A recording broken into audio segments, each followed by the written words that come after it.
Oi, meu nome é João Andrei e hoje, junto com Kaique, Cairo e Ailton, vamos falar sobre alguns filósofos pré-socráticos, alguns princípios e sobre alguns povos. Eu vou falar um pouquinho sobre dois filósofos pré-socráticos, Pitágoras e Tales de Mileto, quem foram e o que fizeram, e também sobre os pitagóricos, o que são. Começando por Tales. Tales de Mileto foi o primeiro filósofo do Ocidente. Nasceu aproximadamente no ano 625 a.C. na cidade de Mileto, que ficava na região da Jônia, na Ásia Menor. E como eu disse anteriormente, ele é um filósofo pré-socrático. E assim como os outros da sua época, ele também tentava entender a verdadeira origem do universo, já que a mitologia explicava o mundo através de mitos e narrativas de deuses. Então, no que Tales acreditava? Para ele, o princípio de todas as coisas, a essência de tudo, é a água, porque ele observou que todas as formas de vida, até mesmo minerais, possuem mesmo que uma quantidade imperceptível de água, mas possuem. E que tudo que morre resseca. Então ele pensou que o princípio de todas as coisas é aquilo que elas se originam, portanto, a água. Por ser um comerciante e estar sempre em constantes viagens por aí, Tales teve muito contato com diversos povos e culturas diferentes, sendo um desses povos o povo egípcio. Assim, então, ele teve contato com a matemática egípcia. E ao levá-la para a Grécia, com um pouco mais de estudo e aprofundamento, ele formulou o Teorema de Tales, que é um cálculo que o permite, na época, descobrir a altura de uma pirâmide. Dessa maneira, Tales já contribuiu para a matemática, mas e na filosofia como ele contribuiu? Mesmo sem perceber e sem ser intencionalmente, por questionar sobre a real origem das coisas, ele iniciou o primeiro movimento filosófico que perdurou por 100 anos, assim dando início à faísca da filosofia. Nem ele mesmo sabia que teria tanta importância. E como eu disse anteriormente, por estar sempre observando e questionando as coisas, ele presumiu que a origem de tudo seria a água. E esse primeiro impulso da filosofia, por estudar e observar o universo ou cosmos, ficou conhecido como cosmologia. E de bônus, algumas curiosidades sobre Tales. Tales de Mileto é um dos sete sábios da Grécia Antiga, e o filósofo grego Aristóteles aponta Tales como o primeiro filósofo da humanidade. E agora falando um pouco sobre Pitágoras. Pitágoras de Samos foi um dos grandes filósofos pré-socráticos e matemáticos da Grécia Antiga. Ele nasceu na costa jônica da ilha de Samos em 570 a.C. e faleceu em 490 a.C.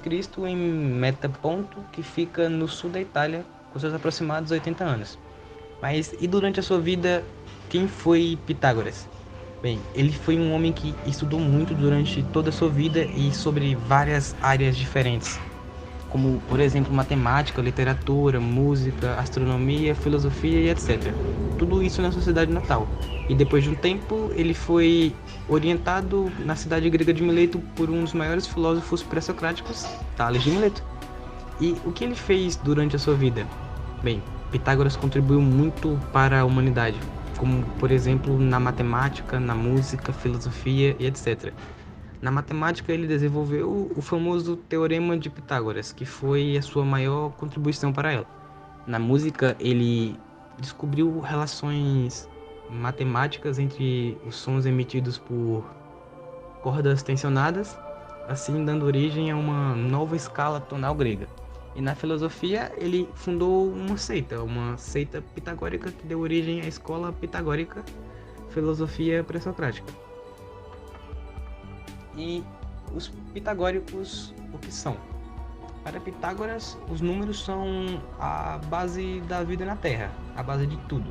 E a partir dessa perspectiva, tomando como rumo ela, surgiu o pitagorismo, ou a escola pitagórica, como preferir. E os pitagóricos nada mais são que os seus seguidores. Enfim, é isso, obrigado.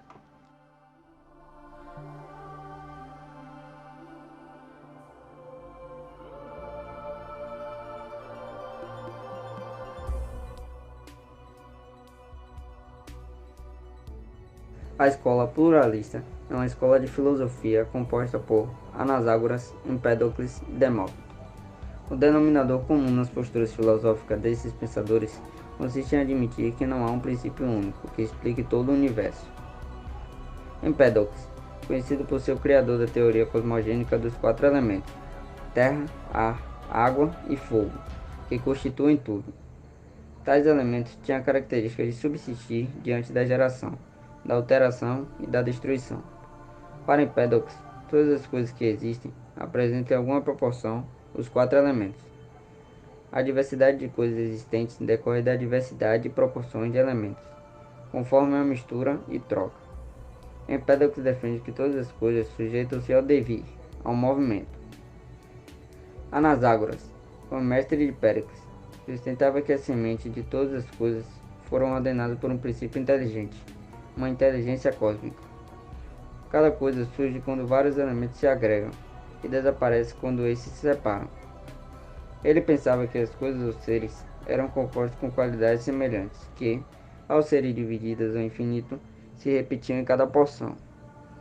A esses elementos qualidades que associados geram ser. Anaxágoras chamou de nous. Espírito, pensamento, inteligência. É ele que fornece as leis do pensamento que se sobrepõem ao sentido para conhecer e governar o universo. É preciso entender que o pensamento está nas coisas, e não como algo separado delas. Tudo tem causa, e essa é sempre natural, física, ainda que o espírito aqui seja concebido materialmente. Demócrito é um atomista por considerar o elemento primordial constituído por átomos, partículas indivisíveis. Como para ele também, a alma era formada por átomos. Estamos diante de uma concepção materialista e determinista. O átomo é, para esse filósofo, o elemento primordial da natureza. São indivisíveis, maciços, indestrutíveis, eternos e invisíveis, podendo ser concebidos pelo pensamento, nunca percebidos pelos sentidos. A física, natureza, é composta por um número ilimitado de átomos. Os átomos podem existir de formas variadas e habitam uma outra forma de infinitude, o vazio. Nestes, os átomos se agregam, se desagregam, se deslocam, formando os seres que percebemos pelos sentidos, movimento.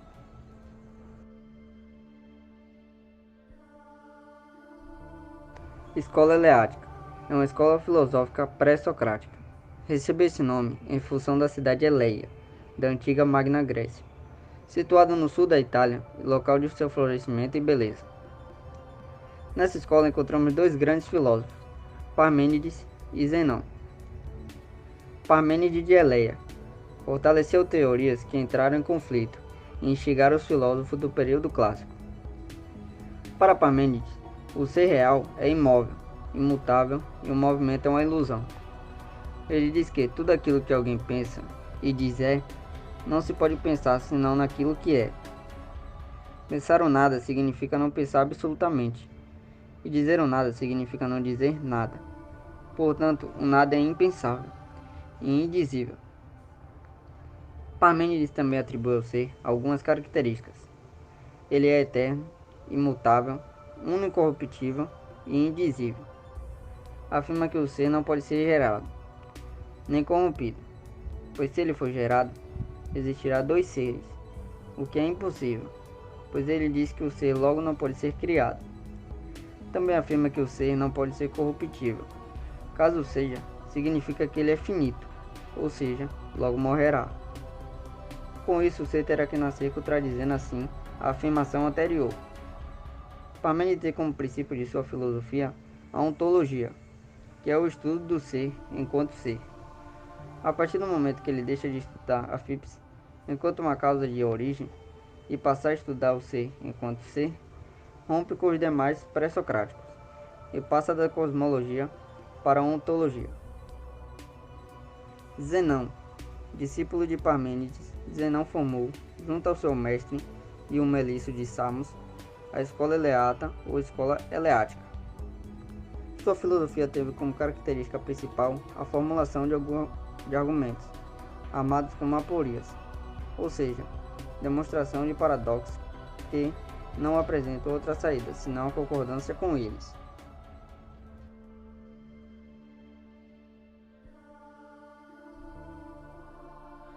Olá, me chamo Cairo Patrick e venho aqui para falar sobre arqué.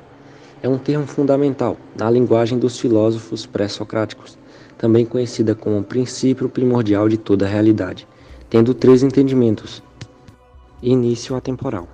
Levando por um lado filosófico, isso significa um princípio que iniciou o tempo, assim iniciando todas as coisas. Unidade da realidade. Tendo isso em mente, dá para entender que os filósofos pré-socráticos não buscavam apenas aquilo que iniciou tudo, mas também algo que unisse todas as coisas, pois elas teriam vindo do mesmo princípio, onde, no fundo, teriam algo em comum, buscando assim as unir no campo da existência. Substância última. Isso dá a entender que arqué, além de ser o início, também tem a ver com tudo que está por vir. Agora falando sobre Anaximandro, nasceu na Grécia, em Mileto, espaço ocupado hoje pela Turquia.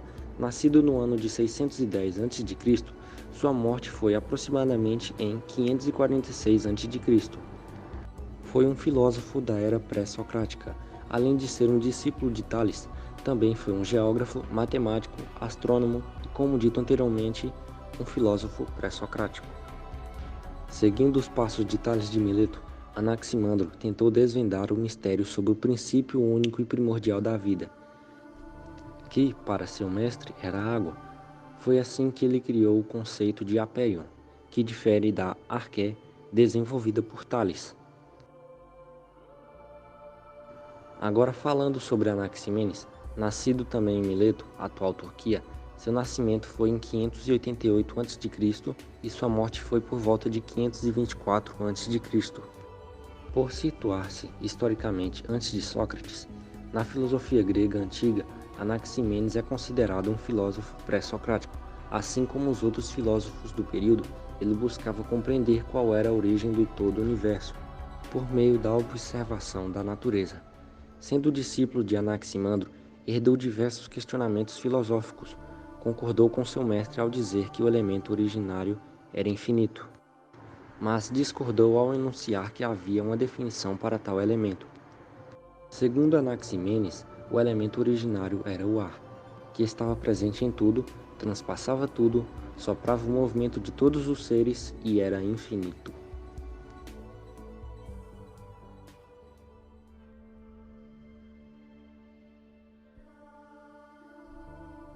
Oi, meu nome é Ailton Souza Novaes e hoje eu vim falar um pouco sobre Jones e Heráclitos de Efésios. Os Jônias era um povo militar que agia de forma violenta há cerca de 2000 anos antes de Cristo. Eles chegaram no território grego e ocuparam várias regiões, fazendo assim vários povos de escravo. Ao longo do tempo, eles construíram vários palácios e templos, marcando assim a sua presença no território grego. Com o tempo, eles cresceram e se tornaram a Liga Jônica, que era a união de 12 cidades, chamada Éfeso, Samos, Priene, Cólofo, Flazomenas, Quios, Mileto, Teus, Mion, Lebedos, Foceia e Eritros. A escola jônica foi fundada por Tales de Mileto. Eles e os filósofos que participavam da escola, Anaximenes, Anaximandro e Heráclito, procuravam entender a origem da natureza, tentando descobrir o elemento de origem de todos os seres. Heráclito de Efésios foi um pré-socrático que nasceu na cidade de Efésia por volta de 540 a.C. E o seu principal pensamento é que tudo fica em constante mudança. E uma frase relacionada ao pensamento que ele diz é: impossível entrar duas vezes no mesmo rio. Isso mostra que tudo à nossa volta está em constante mudança. E para Heráclitos, o fogo é um elemento primordial da natureza, pois ele está em constantes mudanças.